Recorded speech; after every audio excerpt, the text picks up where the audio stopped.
Quero participar rapidamente também, senhor presidente, parabenizar o vereador Roberto pela sua iniciativa de decretar a utilidade pública dessas duas associações, uma da Capinzal e a outra da Colônia Cristina. O senhor está de parabéns, vereador Roberto.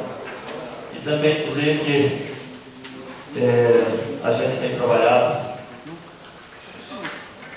alguns caminhos tentando melhorar a vida dos nossos agricultores. Dizer que eles também precisam, vereador Roberto, como nós passamos aqui no começo de 2009, um filme na sessão, alguns talvez estiveram presentes, onde, não sei se foi 2009 ou 2010, mas 2009, final de 2009, sobre as condições das nossas estradas rurais.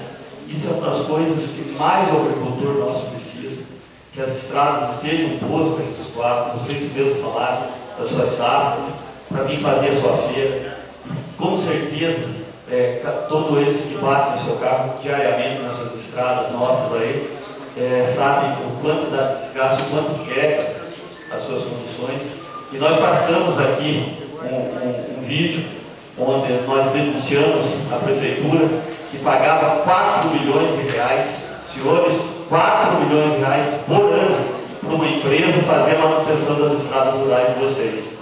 Lá naquele contrato dizia que além das máquinas que nós temos na prefeitura, nós tínhamos 6 patrolas, 8 retroescavadeiras, 8 caminhão basculante, 45 braçais, saibam e pegam tudo que é qualidade e quantidade que precisasse, e vocês estavam encalhando os seus carros, o ônibus escolar, o ônibus do triar encalhado na zona rural. Nós tivemos que fazer uma denúncia no Ministério Público desse contrato para que a prefeitura começasse a amenizar pelo menos o problema de vocês das estradas rurais, que até hoje continuam em péssimas condições.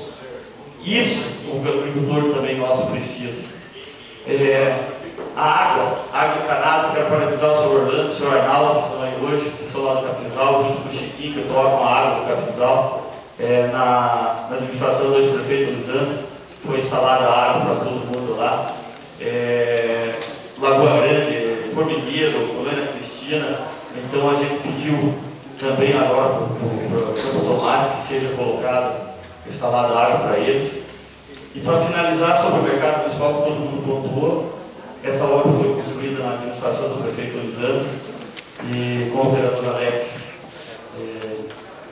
disse pela possibilidade do Zezé continuar, eu com o senhor Lisandro, que o Lisandro retornará e colocará esse mercado em funcionamento, pois foi ele que construiu, e com certeza a atual administração não colocou em funcionamento, porque senão os débitos seriam para esse prefeito Lisandro. Então, com certeza ele volta e ele coloca esse mercado municipal em funcionamento. Seria isso, senhor presidente.